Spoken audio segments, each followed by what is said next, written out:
Hello, we're back in early April this year. Microsoft had blocked the Windows 11 24H2 update on devices that had a specific driver installed called Sprotect. This device provides encrypted and protection features and is manually used by security software and enterprise system.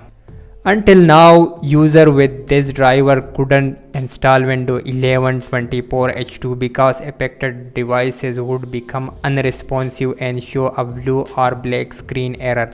According to the Microsoft, this issue happened because this driver could automatically be added to a system during the installation of certain application. The driver comes from the Sense Shield Technologies, a company that provides copyright protection and enterprise data security software. So this is mainly affect corporate and enterprise computer. To prevent problem, Microsoft had placed a capability hold on devices with this driver to stop them from installing the update. Now, according to the Microsoft, this issue has been fixed. They said that newer version of software using this driver have resolved the capability problem. However, because many applications use Sense Shield technology, it might be hard to identify which one need updating. If an app that uses this driver stop working, updating it to be latest version should fix the issue.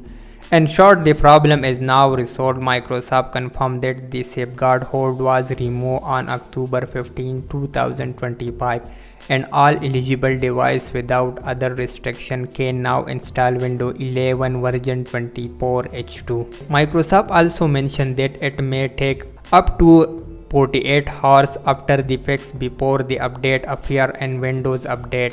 As always, it's a good idea to restart your device, not shut down and then check for updates again. If you want to install Windows 11 24H2 or even 25H2, since both versions are almost identical, you can now do it without any issue. It's a great to see that this problem has finally been resolved, as confirmed by Microsoft in their official documentation. And I will see you in the next video. Thanks for watching.